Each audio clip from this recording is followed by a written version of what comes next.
In the spring of 1915, in a city called Constantinople, the government sent out a list of names: writers, doctors, priests, musicians. And by the next morning, almost every one of them was gone. Not dead yet, just gone. Taken in the night and never seen in public again, dated the night of April 23rd into the 24th, would become the opening move of a campaign that one empire spent the next century trying to make disappear from its own history books. The Ottoman Empire, by 1915, was dying. It had lost most of its European territory in the Balkan Wars. It had entered the First World War on the losing side, allied with Germany, and its army had just suffered a catastrophic defeat against Russia at a freezing mountain battle called Sarikamish. The empire's rulers, a nationalist faction known as the Committee of Union and Progress, needed someone to blame. They found their target in a Christian minority that had lived across Anatolia for nearly 3,000 years. The Armenians. What followed was not a single massacre. It was a system. Interior Minister Talat Pasha issued deportation orders that emptied entire provinces. Men were separated from their families and marched away under armed escort. Most of them never returned. Women, children, and the elderly were sent walking, for weeks, toward the Syrian desert, with almost no food, no water, and no protection from the militias, and irregular forces trailing behind the columns. Historians studying survivor accounts, missionary records, and diplomatic cables from American and German officials stationed in the region describe convoys that shrank by the day, and roads littered with the bodies of those who could not keep pace. The deportation orders rarely use the word extermination. Officially, this was described as relocation, a wartime security measure, moving a population away from a front line. But the routes chosen tell a different story than the paperwork does. Convoys were frequently directed not toward safety, but toward the harshest terrain available. Through mountain passes in winter, across open desert in summer, past towns where local officials had been quietly instructed to offer no food, no shelter, and no protection.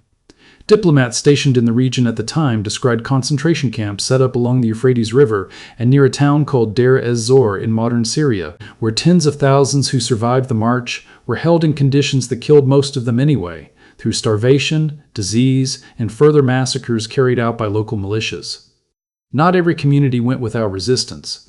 In the mountains near the Mediterranean coast, several thousand Armenian villagers from the area around Musadeg armed themselves, retreated to high ground, and held off Ottoman forces for weeks before being rescued by French naval ships that happened to be patrolling the coastline. An episode later documented in survivor testimony and diplomatic records, and one of the few moments in this story where the outcome wasn't simply loss. Here's the part almost nobody outside academic circles knows. This wasn't hidden while it happened. American Ambassador Henry Morgenthau Sr. sent detailed reports to Washington describing what he called a campaign of extermination in real time as it was unfolding. Newspapers in the United States and Britain covered it.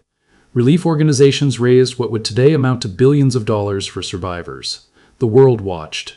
And then, over the following decades, the world mostly stopped talking about it. So how do you erase something that was reported on the front page of the New York Times? You don't erase the event. You erase the word for it. For most of the 20th century, the Turkish state, the direct successor to the Ottoman government, maintained that what happened to the Armenians was not genocide, but a tragic byproduct of wartime chaos, relocation, and civil conflict, with casualties on both sides. Official estimates from that position place Armenian deaths in the hundreds of thousands. Independent historians, using Ottoman records, missionary archives, and demographic studies, generally place the death toll considerably higher, with most serious estimates in the range of 600,000 to over 1 million, out of a pre-war Armenian population of roughly 1.5 to 2 million people. The exact number remains disputed to this day, but the scale, according to the overwhelming majority of historians and dozens of national governments, was not incidental. It was systematic, and the erasure didn't stop with vocabulary. Ancient Armenian churches, some standing since the early centuries of Christianity, were converted, dismantled, or left to collapse. Entire towns were renamed. Cemeteries vanished under new construction. Cultural sites that had marked Armenian presence in Anatolia for millennia were, over decades, quietly folded into a different national story, one where that presence had barely existed at all. Researchers cataloging historical maps have documented thousands of place names across eastern Anatolia that were changed in the decades following the genocide. Armenian village names replaced with Turkish ones, sometimes more than once, as if repetition itself could settle the question of who had lived there first. Manuscript collections that once filled Armenian monasteries were scattered, some destroyed, others quietly absorbed into state or private collections with their origins left unrecorded. None of this required a single dramatic act of destruction. It only required time, bureaucracy, and nobody with the authority to stop it. Picture a teenage boy, one of thousands whose stories survive only in fragments passed down through refugee families. Walking for days beside a riverbank he'd known his whole life, watching it fill with the belongings of people who wouldn't finish the journey. He doesn't know the word genocide. Nobody around him is using that word yet. It won't exist, formally, for another 30 years. Coined only after a second, even larger atrocity, forced the world to name what happens when a state decides an entire people should not exist. He just knows the road ahead is longer than anyone can survive on what little water remains. Now here's where the story most people think they know gets more complicated. Talat Pasha, the man most directly linked to the deportation orders, fled the empire after its defeat in World War I. He was tried in absentia by an Ottoman court-martial after the war and sentenced to death for his role in the massacres, a rare moment where the empire's own post-war government formally acknowledged the crime. He never served that sentence. He was living under a different name in Berlin when, in 1921, he was shot dead on a street by a young Armenian named Soghomon Tehlirian, whose own family had been killed in the deportations.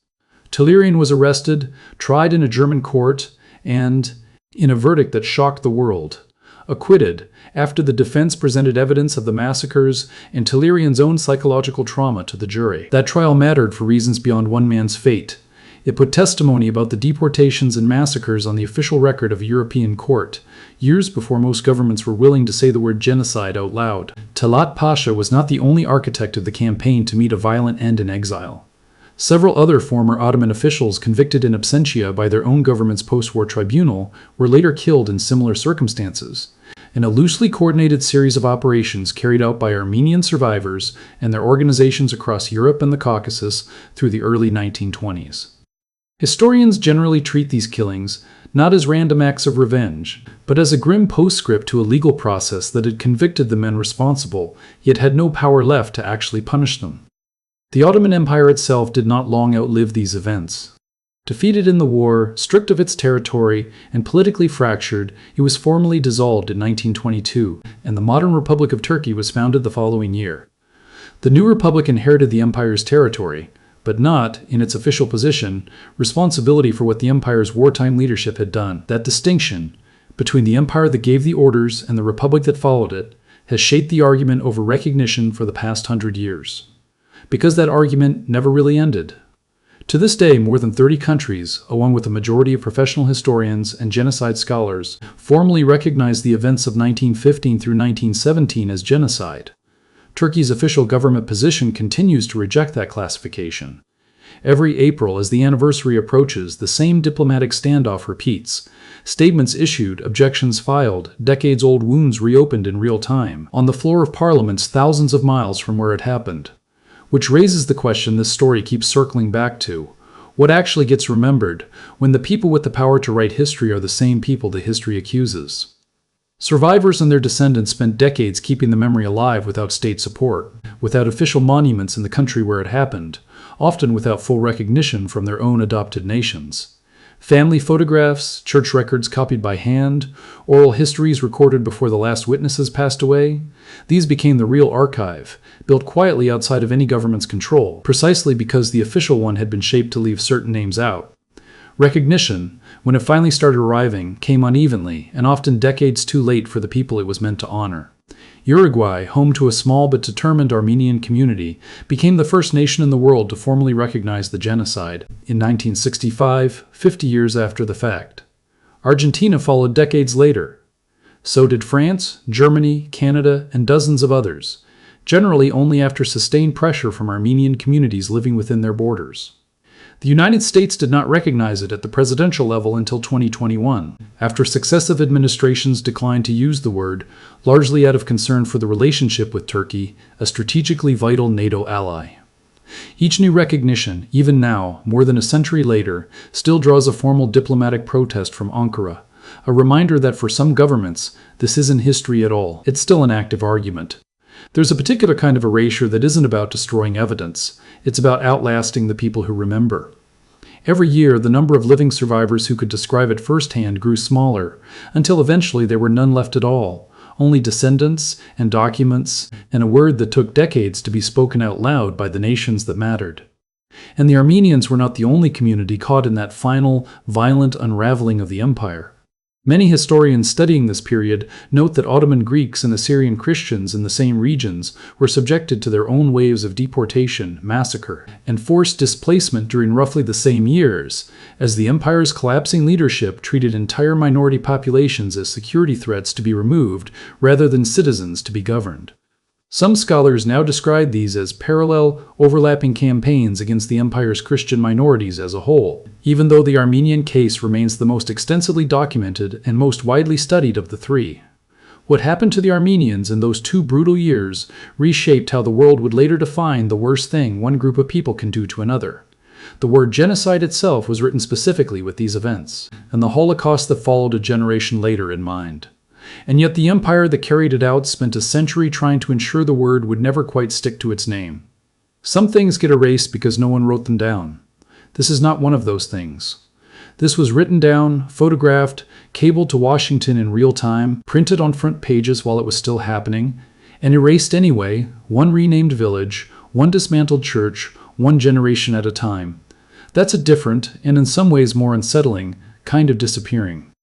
If this is the first time you're hearing the full scope of what happened, you're not alone, and that's exactly the point of telling it.